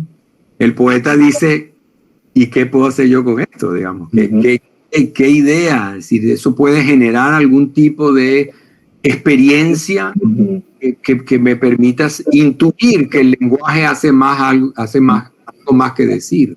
Y ese obrar, esa acción es en sí mismo pensamiento. Absolutamente. Y esa es, digamos, parte de mi bandera, digamos. Yo lo que quiero proponer es que la poesía piensa, pero, digamos, no solo la poesía, yo diría que en general todos los artefactos culturales piensan. Una película piensa no por lo que te cuenta, sino por lo que hace con las imágenes, digamos, ¿no? Y como lo mezcla con sonido, las obras visuales lo hacen, las piezas musicales, tú que eres melómano, es clarísimo. Es decir, si la música, inclusive la popular, si fuera el canto, no necesitaría la música, si fuera la letra de las canciones, digamos, ¿no? Es esa dialéctica lo que hace que eso sea una sensación distinta, una experiencia distinta, ¿no? ¿Y qué pasa con la música instrumental? Fíjense que ahí nadie tiene problema con la abstracción, ¿no? Tú oyes una pieza musical instrumental y ahí no puedes decir que hay nada concreto, además de los sonidos, digamos, ¿no? Y sin embargo la gente se familiariza con los sonidos, ¿no? Pero con el lenguaje nos cuesta, ¿no? Ese paso hay que darlo, ¿no? Que tengamos esa percepción o esa recepción musical del lenguaje, ¿no? Que busca el efecto de lo que hace como construcción más que transmita algo. Bueno, en esto sería como Mallarmé y su intuición del libro como partitura, ¿no? Exactamente. Y el libro como síntesis pues, de pensamiento, ¿no? Es una forma, y yo creo que es eso, es decir, más que, a veces yo espero que no haya filósofos aquí que me oigan porque me van a insultar. Yo siento a veces que la filosofía está casi siempre tratando de fijar saberes, digamos, para controlarlos, ¿no? Y que la literatura y la creación artística en general siempre ha ido adelante, no atrás, ha ido adelante, diciendo, es decir, esto, pues Benjamin, un pensador clave para el siglo XX, y empieza pensando en los emblemas del siglo XVII. Entonces, y pensándolos como no los había pensado nadie, porque estaban allí, pero estaban ocultos, digamos, ¿no? Es decir, una poesía como la de John Donne, por ejemplo, que está atravesada de imágenes de los emblemas, ¿no? Y resulta que hasta los años 30 del siglo XX no se leía John Donne. Me parecía un poeta, digamos, ingenioso, pero más nada, digamos, ¿no? Es decir, otra vez, yo creo que va adelante y de lo que se trata y de lo que trata la poesía contemporánea, que asume esa libertad de manera total, es ir pensando, y para decirlo un poco alegóricamente otra vez, ir pensando formas de pensar, ¿no? Formas alternativas de pensar. Humberto. Sí, justamente mencionaba Luis Miguel el tema de la poesía y la filosofía. Y en el texto del origen del drama barroco, Benjamin arranca con el tema del problema de la filosofía y la exposición. Y plantea, problematiza, y de repente encuentro que es muy parecido a lo que estamos viendo en esto de la poesía piensa, o que el significado no es anterior al trabajo verbal. Exactamente. Hace como un paralelismo acá, la búsqueda filosófica es la exposición misma. O sea, el problema no es que uno primero piensa la filosofía y después se expone directamente. Yo no entendía, yo no sé si encontrás algún tipo de asociación entre la filosofía y la poesía con Benjamin. Yo creo que sí, y fíjate que, y esto también es interesante, y lo comentábamos antes, Benjamin estudia su trabajo de habilitación, es el del drama barroco, que por cierto no lo aceptaron como trabajo académico. Su siguiente trabajo fue, creo que sí, ¿no? O no, el primero fue sobre el romanticismo alemán, el concepto de crítica del romanticismo alemán. Después pasó a eso y después salta a apasionarse por las vanguardias, ¿no? Y después pasa a anclar esas vanguardias a un desarrollo que comienza con Baudelaire y con los pasajes. Entonces, pero él fijó en el siglo XIX como esta explosión de sentidos, pero no olvidó que efectivamente las cosas habían comenzado con aquellas alegorías y aquellos emblemas del siglo XVII. Y eso él lo vincula claramente con el surrealismo. El surrealismo para él es una manera de generar nuevas experiencias. Es una forma de pensar. ¿De acuerdo?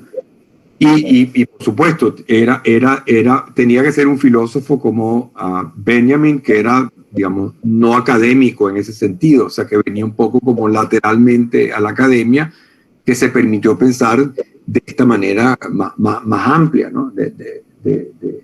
Y que por supuesto incluyó la literatura, porque además era un lector, digamos, de literatura extraordinario, ¿no? ¿De acuerdo?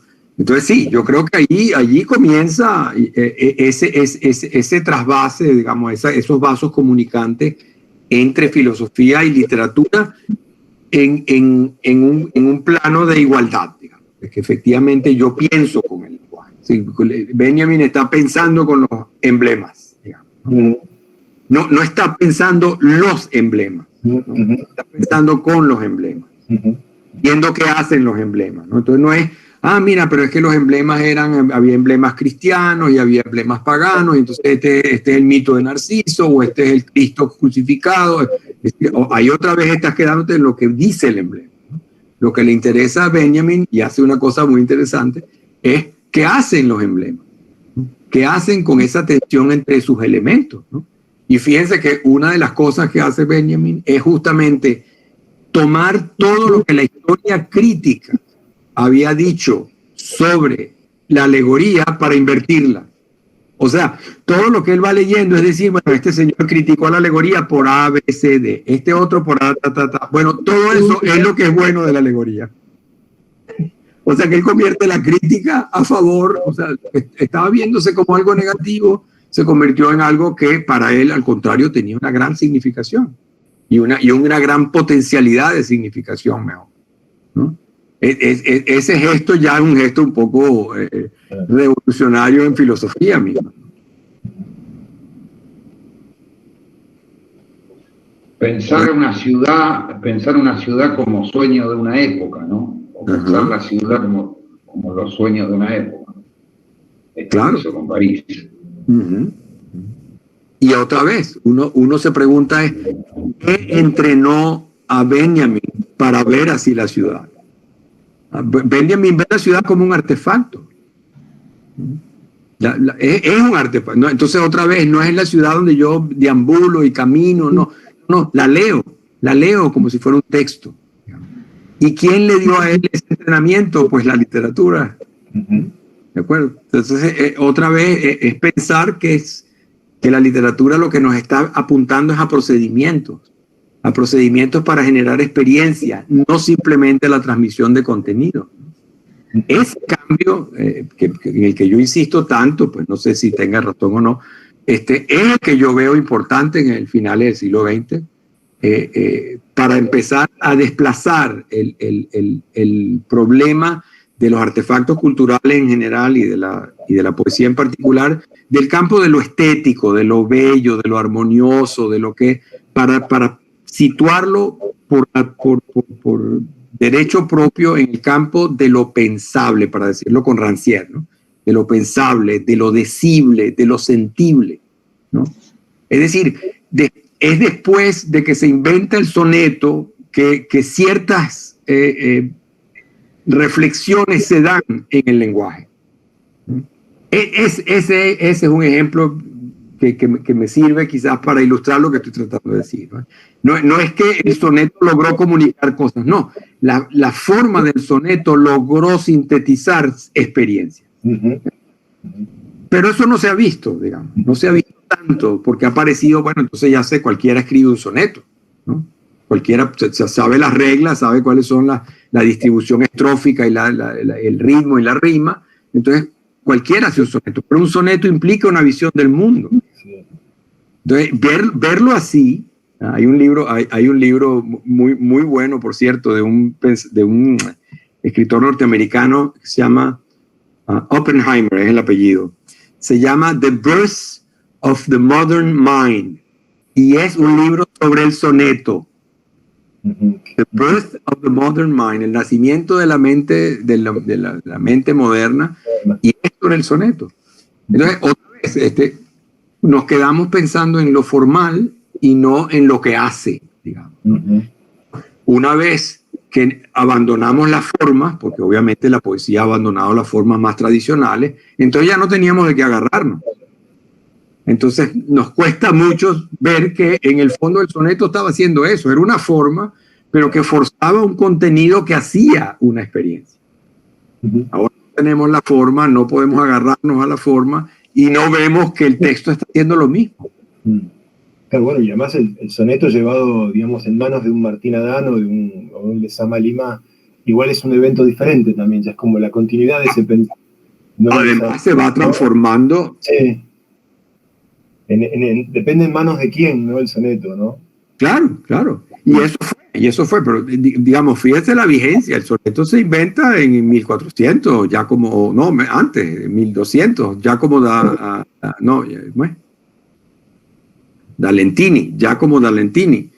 Y se escribe en soneto hasta el siglo XXI, digamos, ¿no? Es decir, y por supuesto, los sonetos de Andrés Segovia, por ejemplo, no son sonetos barrocos, digamos, son sonetos contemporáneos, ¿no? Son sonetos que los sonetos de Lezama que empieza siguiendo el esquema, pero después de un rato lo rompe, ya rítmicamente, ya se olvida de la rima. Y ya no, lo que dice Lezama no cabe en un soneto, ¿no? Sí, aparte le hace uso de la rima, ¿no? Hay como muchas rimas internas, cosas que riman en lugares irregulares, ¿no? Exactamente, pero no se apega pues a la estructura de la forma, ¿no? No. Pero es eso, digamos, eso. Entonces, cambiar el enfoque para pensar que la poesía es un trabajo de repensarnos. Y no de expresar lo que somos, ¿no? Solamente, ¿no? O para decirlo como con Deleuze y Guattari, de crear otra cosa que podemos ser también, ¿no?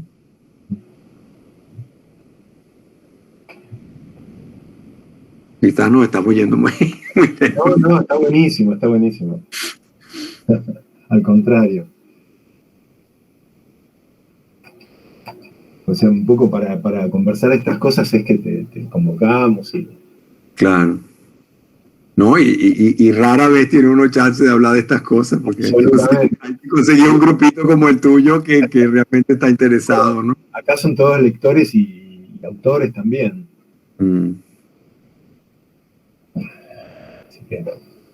Sí, bueno, Lezama es como...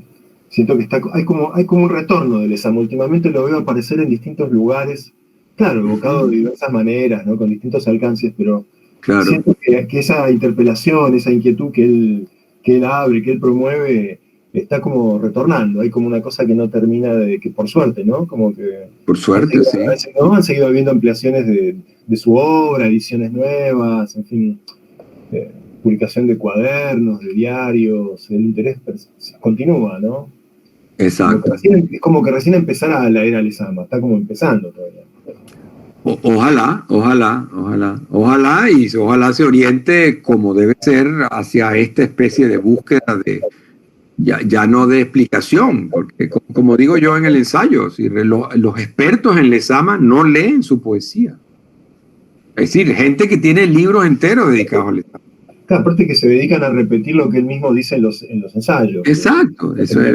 Se anclan en eso, ¿verdad? O leen los poemitas, los más clásicos, los más conocidos, a que tú escapes en el momento en que tú hayas alcanzado tu definición mejor. Entonces, digamos, y no dan un paso más allá, ¿no? Entonces, y eso, claro, me parece que es traicionar al propio Lezama, ¿no?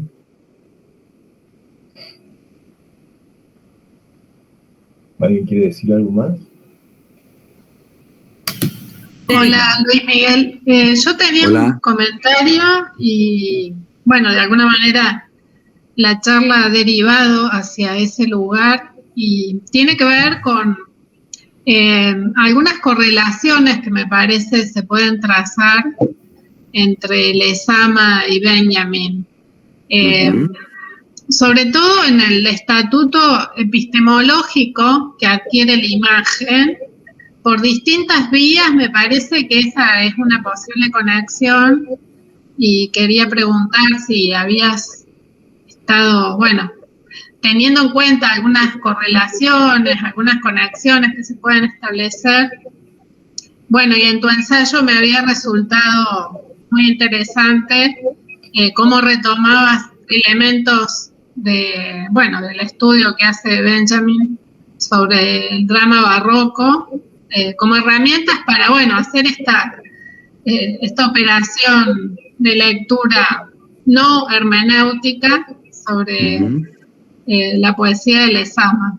Bueno, también eso me parece que es una virtud del ensayo, sustraerse al mandato hermenéutico e ir, digamos, en otra dirección.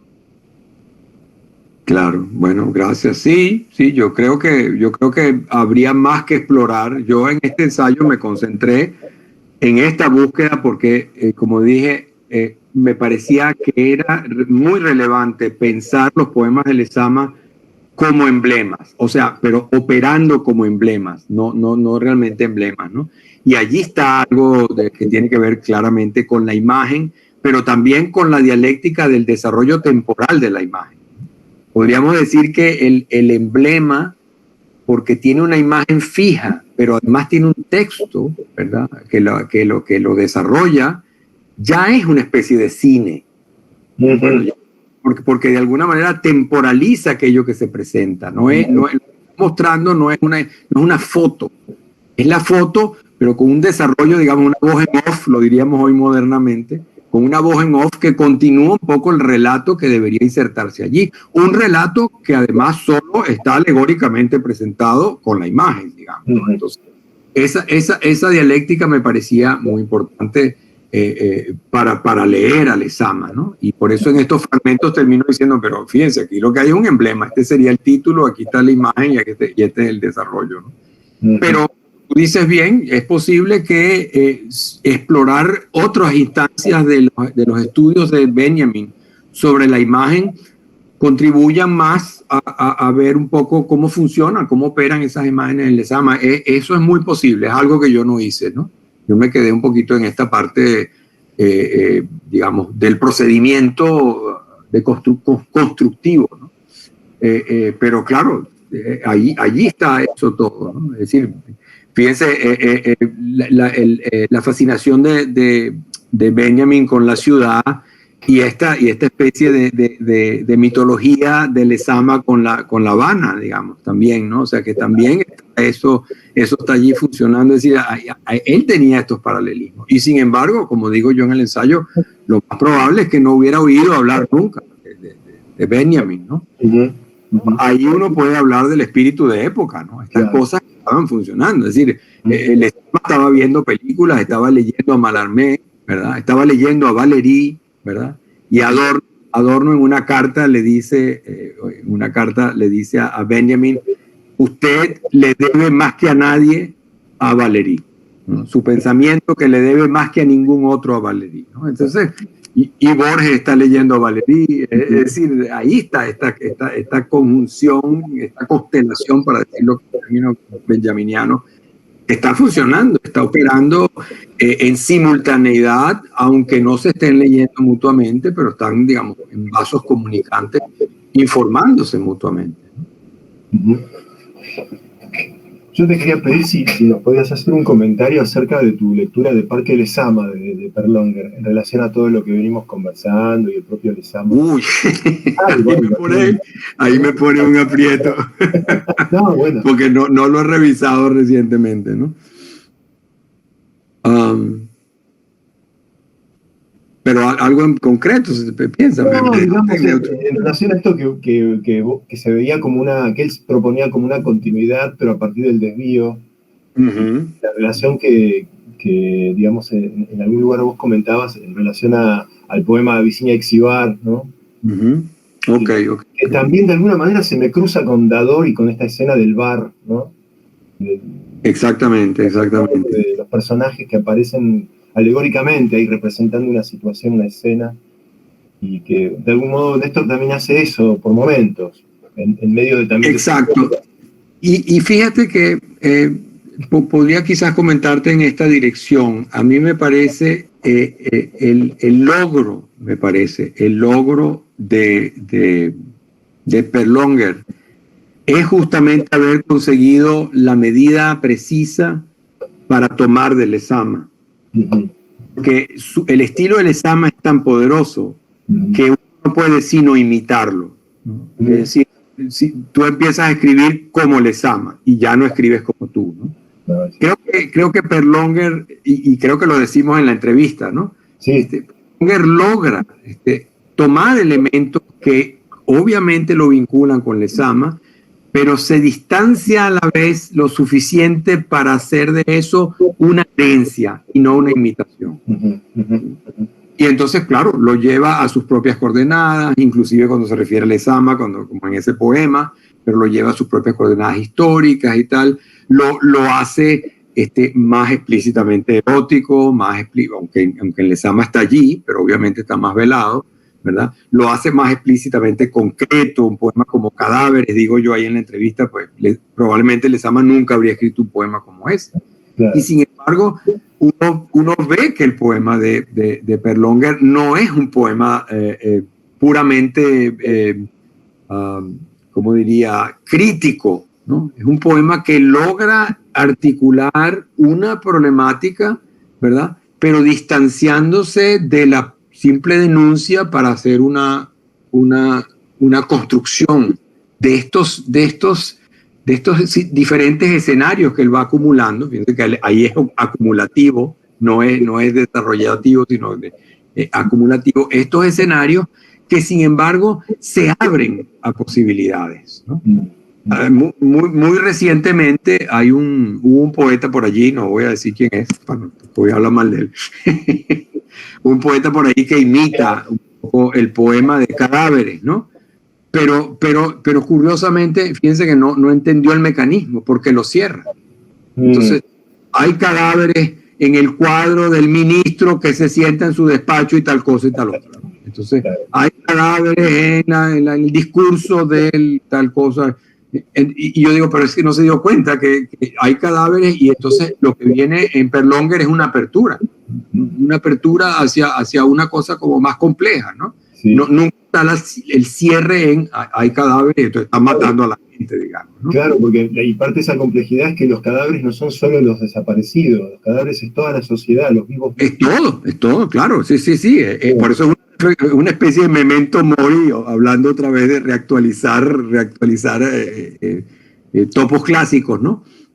Pero yo lo que decía es, fíjense, entonces terminó imitando a Perlonger, pero no entendió la complejidad de lo que estaba haciendo. Entonces, este poema al que me refiero, es un poema de denuncia, pues, denunciando que están matando gente, están torturando gente y está bien, eso hay que hacerlo porque es un horror lo que se hace, pero no es el procedimiento.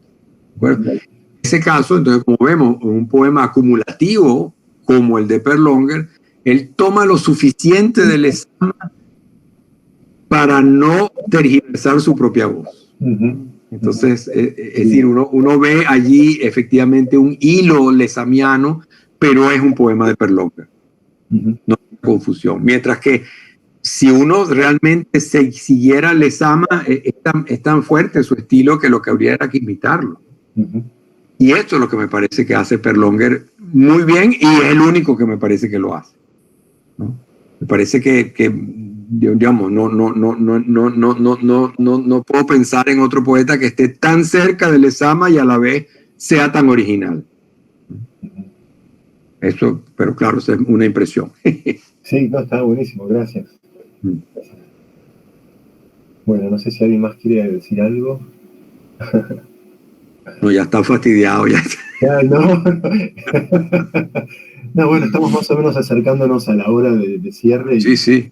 Y yo a mi hora de dormir, que es la 1 de la mañana. No, ¿allá qué hora es? Allá? La 1 de la mañana. No, te dejamos tranquilo ya, entonces ya está. Muchísimas gracias por aceptar la invitación y todo lo que nos brindaste, tanto en el texto como en la conversación, por supuesto. Bueno, encantado de compartir y que hagan preguntas y quedo a la orden. Bueno, ya me dijo Sara que había visto un video por allí, hay por ahí cosas en la red. Sí. Hace poquito di una conferencia, una conferencia no fue una intervención en un foro sobre las cosas que estoy trabajando ahora, sobre los protocolos de la experiencia y eso. Sí, lo subimos al muro del grupo.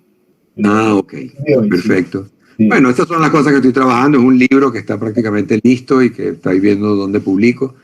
Y bueno, y quedan a la orden, tú puedes darles mis correos o me pueden buscar. Si alguien tiene interés en algo de lo que yo puedo contarles. Cómo no, muchísimas gracias, Luis Miguel. Bueno, gracias a ustedes y cómo me salgan. Bueno, que estén bien todos. Encantado. Muchas gracias, muy bueno. Muy bueno. Gracias. Un abrazo. Gracias, Rey. Gracias. Hasta luego. Gracias. Hasta luego.